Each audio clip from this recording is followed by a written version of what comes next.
T'as peur de l'abandon? Eh bien, tu vas chercher des partenaires qui te feront sentir abandonné. Je sais que c'est dur à entendre, mais c'est la réalité. Souvent, on cherche à comprendre pourquoi nos relations amoureuses se passent mal, pourquoi est-ce qu'on tombe toujours sur les mêmes types de personnes et pourquoi on finit toujours par être déçu. Si je te disais que, en réalité, elles sont simplement le reflet exact de ce qui se passe à l'intérieur de toi. Eh ouais. Chaque relation que tu as vécue, chaque histoire d'amour que tu as traversée, c'est exactement le miroir de la relation que tu entretiens avec toi-même. Je sais ce que tu te dis. La réalité, c'est que tu n'as peut-être pas envie de l'entendre aujourd'hui, mais c'est un fait. Tes blessures, tes doutes, ta confiance, ton amour-propre, tout ça influence directement la qualité de tes relations. Alors aujourd'hui, dans cette vidéo, on va plonger dans ce sujet fascinant qui est pourquoi est-ce que tes relations amoureuses sont un miroir de ta relation avec toi-même et surtout, comment cette prise de conscience peut littéralement tout transformer dans ta vie amoureuse. Bon, la première chose que tu dois comprendre, c'est que l'amour que tu as pour toi-même va considérablement déterminer l'amour que tu vas accepter des autres. C'est-à-dire que si tu ne te respectes pas, si tu ne t'aimes pas véritablement, eh bien, inévitablement, tu vas attirer des personnes qui ne te respecteront pas et ne t'aimeront pas comme tu le mérites.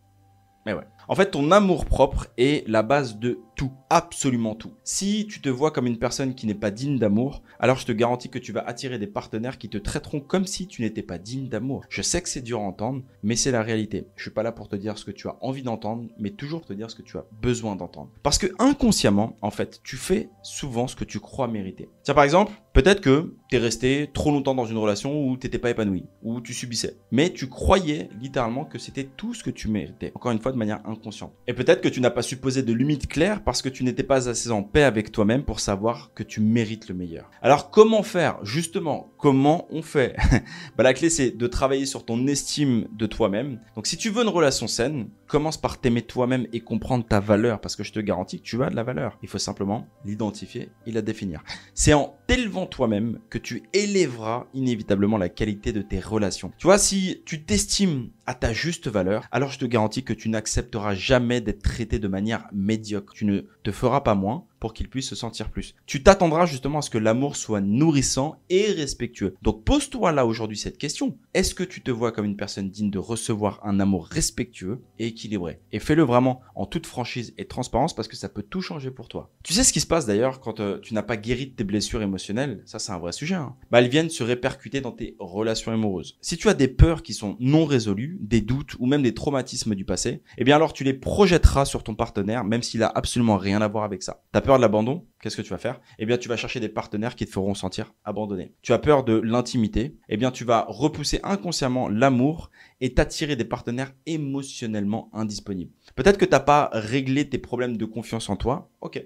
Alors, qu'est-ce que tu vas faire? Inconsciemment, tu vas attirer des relations qui sont instables. Et le problème, et je le vois encore une fois très régulièrement, si ce n'est tous les jours dans les accompagnements avec les femmes de mon programme, c'est qu'on cherche à combler nos vides émotionnels en dehors de nous, au lieu de les guérir à la source et à la racine. Mais ce n'est qu'en prenant conscience de ces blessures et en les guérissant que tu peux arrêter de les projeter dans tes relations. Alors, qu'est-ce que tu peux faire aujourd'hui? Concentre-toi sur ta guérison en profondeur. Va à la racine de tes peurs et guéris-les. Prends à les identifier, à les accueillir et à les accepter. Et surtout, ne cherche pas à réparer tes blessures à travers l'autre, mais travaille d'abord et exclusivement sur toi parce que la bonne nouvelle, c'est que tu n'as pas de pouvoir sur les autres, mais uniquement sur toi. Je te donne un exemple. Si tu n'as peut-être jamais guéri la blessure de tes ruptures passées, tu répéteras sans cesse le même schéma avec chaque partenaire. Comme un vieux disque rayé, tu vois. Pose-toi cette question. Quelles sont aujourd'hui les blessures non guéries que tu dois affronter? Parce que la réalité, c'est qu'il y a un lien direct entre ta confiance en toi et la manière dont tu vas attirer les autres, les personnes dans ta vie.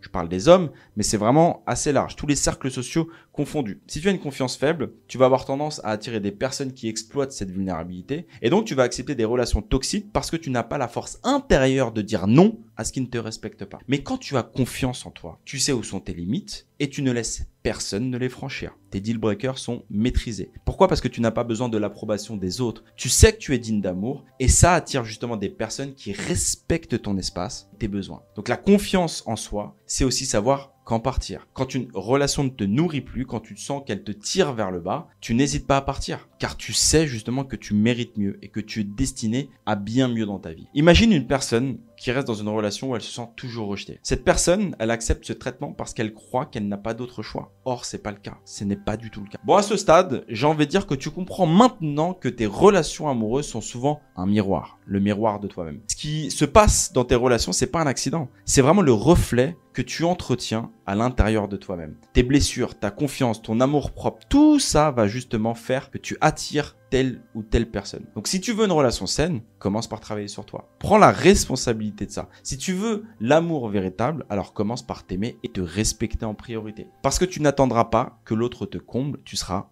déjà complète. Bon, maintenant, comme à chaque vidéo, je vais te lancer un petit défi, tout petit. Prends un moment pour te regarder dans le miroir et pose-toi la vraie question. Attention, on se regarde dans le miroir sans masque, véritablement. Pose-toi cette question. Comment est-ce que je peux améliorer ma relation avec moi-même? Que ce soit pour l'estime de soi, que ce soit la guérison de tes blessures, que ce soit la reconstruction de ta confiance. Fais un premier pas aujourd'hui. Rappelle-toi, les petits pas répétés te permettront de parcourir une grande distance. Écris-le d'ailleurs en commentaire, partage cette vidéo avec quelqu'un qui en a besoin et souviens-toi que les relations amoureuses ne sont qu'un reflet de la relation que tu entretiens avec toi-même. Si tu veux que ça change, ça commence par toi.